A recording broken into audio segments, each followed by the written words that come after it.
Well, I don't think it's by accident. It's all of a sudden it burst out up in Pittsburgh and all these charges were made.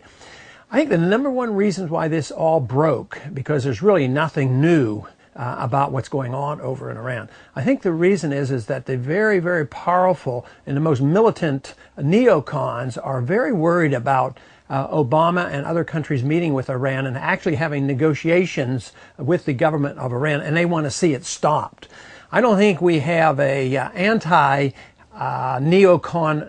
administration, but I do think some of the people outside the organization, outside of the administration, are very, very intent on stopping the negotiation and pursuing with a very hardline policy toward the Iranians. The big charge was that all of a sudden there was this secret nuclear plant being built in Qom, and that it had not been reported. Quite frankly, the way it got reported in the news was the Iranians reported it to IAEA, the United Nations investigation team, and that's how it became public. And all of a sudden, they were jumped on for having done something secret. Also, the truth is, the United States knew about this since 2006. Obama was briefed on this in November, right after he was elected. In 2007, there was an NIE, an intelligence estimate made. In 2007, a year after we found out that they were doing something in Qom, and it wasn't even reported. And the CIA report at that time said that there was no evidence that the Iranians had been working on a nuclear weapon since the 2003. So this is very much old news. Now, the reason the argument is going on is, what does the law say? The Iranians, unlike 3 other countries in the Middle East, they don't even pay any attention to and don't even belong to the Non-Proliferation Treaty. But the Iranians' obligation under the law is that 6 months before they go into production to do any enrichment for peaceful purposes, they have to notify the United Nations inspectors. And they did exactly that. And yet they're yelling and screaming now that they broke the law, they're on the verge of building a bomb. You know what it sounds like? It sounds like warmongering. It sounds like the same old stuff that we heard prior to the Iraqi war. Remember the yellow cake where they forged papers trying to say that Saddam Hussein was buying yellow cake and he was on the verge of a nuclear weapon or had nuclear weapons?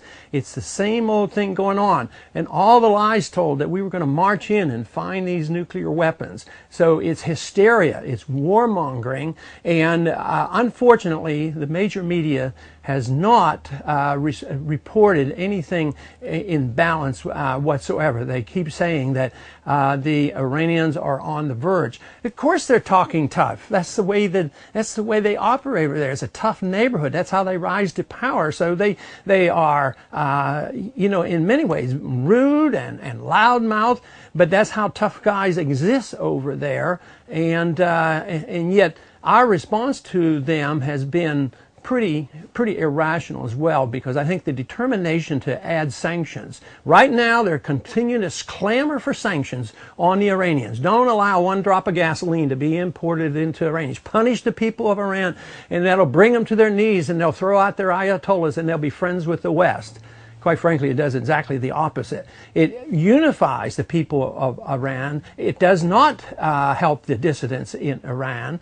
And it actually, once we do this, pursue a policy like this, the real beneficiary are the Chinese, because the Chinese happen to have a lot of dollars. They have $1 trillion of our money, but they're not using bombs and weapons to influence and try to gain, advantages in Iran. What they're doing is they're going there and investing their money. So we, I believe, are on a completely wrong track. I think this is hysterical reaction that we ought to, sit back and relax and look at the truth. One of the reasons why this argument came up was that a few years ago, I think it was in 2003, the Iranians did sign a supplemental protocol with the West, and they were in negotiations. And the protocol said that they would even report when they start building. a nuclear facility.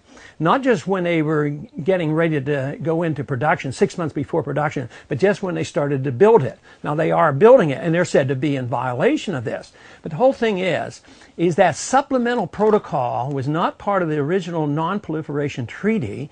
They signed this willingly, and it was never ratified by their parliament.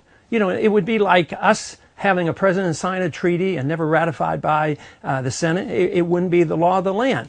And then the Iranian government announced precisely that they are no longer following it because the negotiations were suspended by the West. They were negotiating with the Iranians and trying to come to an agreement. And finally, they just said, no, we're not going to do it. If you're not going to negotiate with us, we're not going to follow this voluntary protocol. But the United Nations, the IAEA, has never found the Iranians at fault. They have never been sanctioned. They have never broken the law. They have lived up to their commitment. Now, the real problem politically is defending the kind of people who run Iran.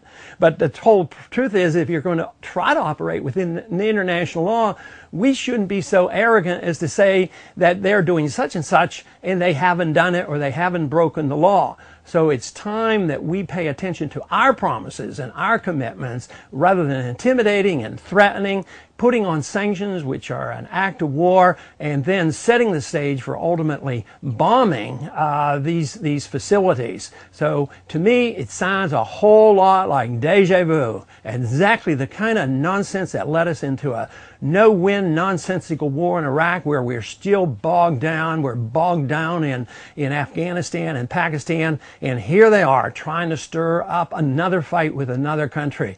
It is to no benefit to the American people. It is to no benefit to our national security interests. And the sooner we get to the bottom of this and know the facts, the better off we would be as Americans.